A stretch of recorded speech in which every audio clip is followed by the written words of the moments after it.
اعوذ باللہ من الشیطان الرجیم بسم اللہ الرحمن الرحیم الحمد للہ رب العالمین وصلی اللہ علی سیدنا محمد وآلہ الطیبین الطاہرین المعصومین اما بعد فقد قال اللہ الحکیم بسم اللہ الرحمن الرحیم قل ان کنتم تحبون اللہ فاتبعونی یحببکم اللہ صدق اللہ العلی العظیم۔ سامعین گرامی قدر، ماہ رمضان مبارک کی آمد ہے، تو اس پر برکت پر رحمت اور پر مغفرت مہینے کی آمد کی تمام صاحبان ایمان کو مبارکبادی پیش کرتا ہوں۔ اللہ تعالیٰ کی ذات نے کلام مقدس میں ارشاد فرمایا، اے نبی آپ کہہ دیجئے کہ اگر تم اللہ سے محبت کرتے ہو تو مجھ محمد کی اتباع کرو۔ یہ اتباع کرو گے تو فائدہ تمہیں کیا ہوگا؟ یحببکم اللہ، اللہ تم سے محبت فرمائے گا۔ اللہ تعالیٰ کی ذات جو محبت انسان سے کرتی ہے، تو اللہ کی محبت کرنے کا معنی کیا ہے؟ تو اللہ تعالیٰ کی ذات کی محبت کرنے کا معنی یہ ہے کہ اللہ تعالیٰ کی ذات کی محبت کے جو مظاہر ہیں وہ انسان کے قریب آنے لگتے ہیں۔ انسان نیکیوں کی طرف بڑھنے لگتا ہے، انسان ایمان کی طرف بڑھنے لگتا ہے، انسان مغفرت کی طرف بڑھنے لگتا ہے، انسان ہدایت کی طرف بڑھنے لگتا ہے، انسان کے دل میں علم و عرفان کی قندیلیں روشنی ہونے لگ جاتی ہیں۔ ان قندیلوں کی روشنی اتنی بڑھ جاتی ہے کہ یہ انسان پھر دوسروں کو مسلمان، صاحب ایمان اور ایک ایسا مرحلہ آ جاتا ہے کہ انسان وہ پھر ایمان کی اس منزل تک پہنچ جاتا ہے کہ جہاں پر انسان کے سامنے سارے کے سارے پردے ہٹ جاتے ہیں اور وہ انسان پھر کل ایمان کی منزل پہ جا کے پہنچتا ہے۔ تو اللہ تعالیٰ کی ذات نے جو محبت فرمائی ہے، اسی محبت کے عنوان کو بیان کرتے ہوئے سرکار دو عالم ختمی مرتبت نے ماہ رمضان مبارک کے ایام سے پہلے شعبان کے آخر میں ایک خطبہ ارشاد فرمایا، جس خطبے کو ہمارے علماء شیعہ نے اپنی مختلف کتب میں ذکر کیا ہے، جیسا کہ علامہ مجلسی علیہ الرحمہ نے کتاب بحار الانوار میں اس کو ذکر کیا ہے، اور ان کے علاوہ شیخ صدوق علیہ الرحمہ نے عمالی میں اور عیون اخبار رضا میں بھی اس کو نقل کیا ہے، اور شیخ حرہ عاملی نے اپنی کتاب وسائل شیعہ میں بھی اس کو ذکر کیا ہے، جس میں سرکار دو عالم ختم مرتبت سے حضرت علی بن ابی طالب علیہ السلام نے خطبے کو نقل کرتے ہوئے فرمایا کہ سرکار دو عالم نے ایک دن خطبہ ارشاد فرمایا، اور اس خطبے میں ارشاد فرمایا، ایھا الناس انہ قد اقبل الیکم شہر اللہ بالبرکۃ والرحمۃ والمغفرہ، کہ اے لوگو تمہاری طرف اللہ کا مہینہ برکت، رحمت اور مغفرت کے ساتھ آ رہا ہے۔ تو سرکار دو عالم ختم مرتبت کے اس خطبے کے کلمات قدسیہ میں جو پہلا کلمہ ہے، اس میں سرکار دو عالم کا خطاب صاحبان ایمان سے نہیں ہے، صاحبان اسلام سے بھی نہیں ہے، بلکہ کلمہ فرما ایھا الناس، اے لوگو، یعنی اس مہینے میں جو اللہ تعالیٰ کی ذات کا مہینہ فیوض و برکات لے کے آ رہا ہے، وہ فیوض و برکات عمومی ہے، وہ مسلمان کے لیے نہیں مختص نہیں ہے، وہ صاحبان ایمان کے لیے مختص نہیں ہے، بلکہ جو انسان ہے، جو بھی انسان ان فیوض و برکات سے فائدہ اٹھائے گا، اس کو وہ فیوض و برکات ملے گی۔ یعنی اگر ایک انسان متوجہ ہو جاتا ہے، صاحب ایمان نہیں، اور ان برکات کو سمیٹنے کی طرف متوجہ ہو جائے تو وہ صاحب ایمان ہو جائے گا۔ اگر بے عمل ہے تو صاحب عمل ہو جائے گا۔ اگر اس کا دامن رحمت کے متعلق نہیں ہے تو اس کے دامن میں اللہ تعالیٰ کی ذات رحمت کے ہیرے ڈال دے گا۔ اور کتنا پر برکت پر رحمت مہینہ ہے کہ سرکار دو عالم ختم مرتبت نے ارشاد فرمایا کہ شہر ہو عند اللہ افضل الشہور، یہ وہ مہینہ ہے جو اللہ تعالیٰ کی ذات کے ہاں تمام مہینوں سے افضل ہے۔ جس مہینے کی فضیلتیں، جس مہینے میں کیے گئے عمل افضل ترین اعمال ہیں۔ وَأَيَّامُهُ أَفْضَلُ الْأَيَّامِ، جس مہینے کے دن باقی مہینوں کے دنوں سے افضل۔ وَلَيَالِهِ أَفْضَلُ اللَّيَالِي، جس مہینے کی راتیں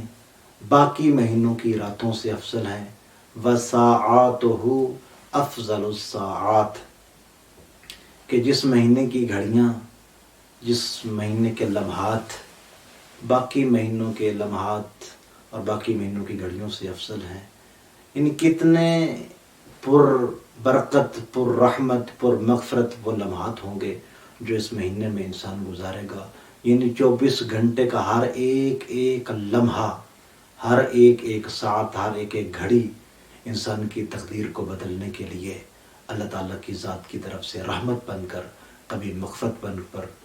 کبھی انسان کے لیے نجات کا سبب بن کر، کبھی ہدایت کی باد نصیب بن کے آ رہی ہے۔ تو اللہ تعالیٰ کی ذات انسان سے کتنی محبت فرماتی ہے، اس محبت کا ایک مظہر یہ ہے کہ سرکار دو عالم نے ارشاد فرمایا انفاسکم فیہ تسبیح، کہ اس مہینے میں تم جو سانس لوگے یہ تمہارا سانس تسبیح کے ثواب کے برابر حیثیت رکھتا ہے۔ یعنی تمہارا یہ سانس لینا یہ تسبیح کا ثواب رکھتا ہے، تسبیح کے برابر ہے۔ یعنی باقی ایام میں انسان تسبیح کرتا ہے تو وہ تسبیح کا جتنا ثواب انسان کو ملتا ہے، اگر روزے دار صاحب ایمان اس مہینے کی مغفرت، رحمت اور برکت کو سمیٹنے والا، اس کا وہ سانس جو ہے وہ تسبیح بن جاتا ہے۔ وَنَوْمُكُمْ فِيهِ عِبَادَةٌ، انسان اس مہینے کے علاوہ باقی جو 11 مہینے ہیں ان میں انسان نیند کرتا ہے تو وہ انسان کی نیند ممکن ہے غفلت کی نیند ہو جائے، ممکن ہے اس نیند میں انسان کو یہ احساس ہی نہ ہو کہ میں نیند جو سو رہا ہوں یہ میری نیند کیسی ہے۔ تو سرکار دو عالم ختم مرتبت نے فرمایا اس مہینے میں تمہاری جو نیند ہے وہ بھی عبادت ہے۔ یعنی تمہارا آنکھیں بند کر لینا، تمہارا سو جانا، اس جہان سے کٹ جانا بھی تمہارا کیا ہے؟ عبادت ہے۔ وَعَمَلُكُمْ فِيهِ مَقْبُولٌ، اس مہینے میں جو تم عمل کرو گے، جو تم نیک اور صالح عمل انجام دو گے، وہ اللہ کی بارگاہ میں درجہ قبولیت تک پہنچے گا۔ ممکن ہے باقی مہینوں میں انسان عمل کرے اور وہ درجہ قبولیت تک نہ پہنچے، اس مہینے میں جو بھی تم عمل کرو گے سرکار دو عالم نے اپنے اس کلمات قدسیہ میں مہر ثبت کر دی کہ وہ تمہارا عمل ضرور بر ضرور بارگاہ اہدیت میں مقبول ہوگا۔ وَدُعَاؤُكُمْ فِيهِ مُسْتَجَابٌ، اور تمہاری دعائیں درجہ استجابت سے ٹکرائیں گی۔ اگر ایک انسان بے اولاد ہے، اس کے پاس رزق کی فراوانی نہیں ہے، پریشانیوں میں غرق ہے، مختلف مسائل کا شکار ہے، بے سکونی ہے گھر میں، تو اس مہینے کو اپنے لیے ایک ایسا مہینہ سمجھے کہ جس مہینے میں دعائیں کرتا رہے، اپنی مشکلات کے حل کے لیے، اپنی بے اولادی کے اختتام کے لیے، باقی مومنین کی صحت یابی کے لیے دعائیں کرے گا تو اس کی دعا یقیناً بارگاہ اہدیت میں قبول ہوگی۔ اور دعا کرنی ہے تو کیسے کرنی ہے؟ اب اللہ سے مانگنا ہے تو پھر مانگنا کیسا ہے؟ مانگنے کا سلیقہ بھی، مانگنے کا طریقہ اور ڈھنگ بھی سرکار دو عالم نے ارشاد فرمایا۔ پیغمبر فرماتے ہیں فَاسْأَلُوا اللَّهَ رَبَّكُمْ بِنِيَّاتٍ صَادِقَةٍ وَقُلُوبٍ طَاهِرَةٍ، کہ تم اللہ سے مانگو، اپنے پروردگار سے مانگو، مگر سچی نیت کے ساتھ مانگنا ہے اور پاک و پاکیزہ دلوں کے ساتھ مانگنا ہے۔ یعنی جب تمہاری نیت سچی ہوگی، تمہارے دل پاک و پاکیزہ ہوں گے، کسی کی بربادی کے لیے کچھ نہیں مانگنا بلکہ اپنی اصلاح کے لیے، اپنے مسائل کے حل کے لیے سچی نیت کے ساتھ مانگو گے،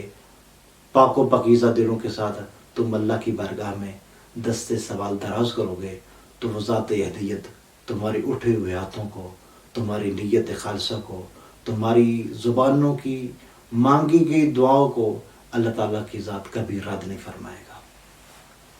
اور سرکار دو عالم نے ارشاد فرمایا، اور ایک یہ کلمہ دعائیہ بھی ہے کہ ان یوفق قوم لصیامہ و تلاوت کتابہ،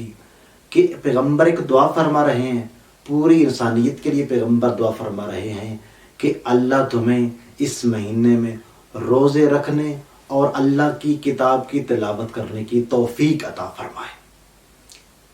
کتنی بڑی توفیق ہے، یعنی اس میں انسان جو سمجھتا ہے کہ انسان موفق ہو تو روزے کے لیے انسان موفق ہو، اللہ کی کتاب کو فہم کے ساتھ، سمجھ کے ساتھ پڑھنے کی انسان کو توفیق ہو، تو یہ بہت بڑی توفیق ہے۔ کیونکہ سرکار دو عالم نے ارشاد فرمایا فَإِنَّ الشَّقِيَّ مَنْ حُرِمَ غُفْرَانَ اللَّهِ فِي هَذَا الشَّهْرِ الْعَظِيمِ، کیونکہ بدبخت ہے وہ شخص جو اس پر برکت مہینے میں مغفرت الہی سے محروم رہا۔ یعنی سرکار دو عالم کی نگاہ اقدس میں وہ انسان بڑا ہی محروم ہے کہ جو اس مہینے کی فیوز و برکات، نعمات، رحمات، مغفرتوں کو نہ سمیٹ سکے۔ اور اس میں جو اعمال ہم نے انجام دینے ہیں جو انسان کو اللہ کی محبت کے قابل بناتے ہیں اور اللہ کے قرب کے قریب کرتے ہیں، وہ اعمال یہ ہیں کہ اگر آپ کے آس پاس میں کوئی بھوکا ہے تو اسے کھانا کھلا دیں، اور اگر کوئی مسکین ہے تو اسے آپ لباس پہنا دیں، صدقہ دے دیں۔ اور سرکار دو عالم نے خصوصی ایک اس اپنے کلمات قدسیہ میں ارشاد فرمایا وَوَقِّرُوا کبائرکم، تم اپنے بڑوں کی عزت کرو، بزرگوں کا احترام کرو، وَارْحَمُوا صِغَارَکم، تم اپنے چھوٹوں پہ رحم کرو، وَصِلُوا أَرْحَامَکم، اور اپنے رشتہ داروں کے ساتھ صلہ رحمی کرو۔ یعنی سرکار دو عالم نے اس پورے خطبے میں انسان کو ایک پورا نظام زندگی عطا کر دیا ہے کہ تم نے جب اپنے بڑے کو دیکھنا ہے تو اس کا احترام کرنا ہے، اگر آپ کے سامنے کوئی چھوٹا آ جائے تو اس کے اوپر آپ نے رحم کرنا ہے، اپنے رشتہ داروں کے ساتھ صلہ رحمی کرنی ہے، اور اپنی زبانوں کو ہر قسم کی برائی سے بچا کے رکھو، اپنی نگاہوں کو ان چیزوں سے بچا کے رکھو جن چیزوں کو اللہ تعالیٰ کی ذات نے تمہارے لیے دیکھنے کو حرام قرار دیا ہے۔ اللہ تعالیٰ کی ذات کی مغفرت کی طرف سرپت کرو۔ اور اسی خطبے کو دیتے دیتے سرکار دو عالم ختمی مرتبت ایک مقام پہ پہنچے اور سرکار نے ارشاد فرمایا ایھا الناس، اے لوگو، من فطر منکم صائما مؤمنا فی ھذا الشہر کان لہ بذلک عند اللہ عتق نسمہ ومغفرۃ لما مضی من ذنوبہ، کہ سرکار نے فرمایا اے لوگو، اگر تم میں سے کوئی اس مہینے میں کسی مومن کو جو روزہ دار ہے اس کے روزے کو افطار کرا دے تو خداوند عالم اس کو اپنی راہ میں ایک غلام آزاد کرنے کا ثواب عطا فرماتا ہے، اور اس کے سابقہ سارے کے سارے گناہ اللہ تعالیٰ کی ذات بخش دیتی ہے۔ یہ وہی مرحلہ ہے کہ جس کو سرکار دو عالم سے وعدہ کرتے ہوئے اللہ تعالیٰ کی ذات نے فرمایا اگر تم اللہ سے محبت کرتے ہو تو میری اتباع کرو، اللہ تم سے محبت بھی کرے گا اور تمہارے گناہوں کو بھی معاف کر دے گا۔ اگر کوئی انسان کسی مومن کو جو روزہ دار ہے اس کے روزے کی افطاری کروا دیتا ہے تو اللہ تعالیٰ کی ذات اس کو ایک غلام کے آزاد کرنے جتنا ثواب بھی عطا فرماتا ہے اور اس کے گناہوں کی مغفرت بھی ہو جاتی ہے۔ تو ایک شخص نے عرض کیا یا رسول اللہ، میرے پاس یا ہمارے پاس اتنی قدرت نہیں ہوتی کہ ہم ایک دسترخوان وافر مقدار میں بچھائیں تاکہ مومن کو بلائیں اور وہ پھر کھانا کھا کے چلا جائے تاکہ ہم اس ثواب کو حاصل کر سکیں۔ تو سرکار دو عالم ختمی مرتبت نے فرمایا اتقوا النار ولو بشق تمر، کہ تم اپنے آپ کو جہنم کی آگ سے بچاؤ اگرچہ آدھا خرما ہی کھلا دو۔ یعنی اگر تم کسی مومن کو آدھا خرما، آدھی کھجور جو ہے وہ کھلا کر اس کے روزے کو افطار کروا دیتے ہو تو اس کے ذریعے بھی تم اپنے دامن کو جہنم کی آگ سے بچا لو گے۔ اتقوا النار ولو بشربۃ من ماء، تم اپنے آپ کو، اپنے وجود کو جہنم کی آگ سے بچاؤ اگرچہ ایک گھونٹ پانی کا پلا کر ہی۔ یعنی اگر کوئی مومن آ گیا ہے اور اس کا روزہ بھی ہے، اگر ایک گھونٹ آپ پانی پلا دیتے ہیں، اس کا روزہ افطار کروا دیتے ہیں تو یہ ایک چھوٹا جو آپ کی نگاہ میں عمل ہوگا یہ اللہ تعالیٰ کی ذات کے ہاں اتنا بڑا ہو جائے گا کہ یہ عمل آپ کے جہنم سے بچنے کا سبب بن جائے گا۔ اور اس خطبے کے مفاہیم بہت زیادہ ہیں، تو سرکار دو عالم ختم مرتبت کے اس خطبے کا ایک جملہ کہ جس کو علی بن ابی طالب علیہ السلام نے بارگاہ رسالت میں عرض کیا تھا کہ یا رسول اللہ ما افضل الاعمال فی ھذا الشہر، یا رسول اللہ آپ یہ تو بیان فرمائیے کہ اس مہینے میں اعمال کا جو درجہ بدرجہ ہے، درجہ بندی ہے، اس مہینے میں سب سے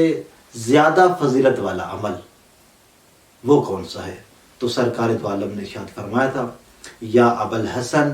افضل الاعمال فی ھذا الشہر الورع عن محارم اللہ، فرمایا اے ابو الحسن اس مہینے میں بہترین افضل ترین عمل، بافضیلت عمل وہ یہ ہے کہ محرمات الہیہ سے انسان پرہیز کرے، کسی کے خلاف غیبت نہ کرے، حسد نہ کرے، جھوٹ نہ بولے، دغا بازی نہ کرے، اگر کوئی دکاندار ہے یا کوئی بیچنے والا چیز ہے تو وہ ملاوٹ نہ کرے،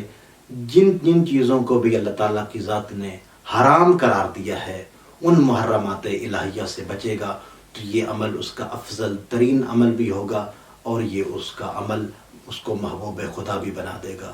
دعا ہے کہ محمد و اہل بیت محمد کا خالق ہمیں ماہ رمضان المبارک کی تمام تر فیوز و برکات کو سمیٹنے کی توفیق عطا فرمائے۔ وآخر دعوانا ان الحمد للہ رب العالمین وصلی اللہ علی محمد وآلہ الطاہرین۔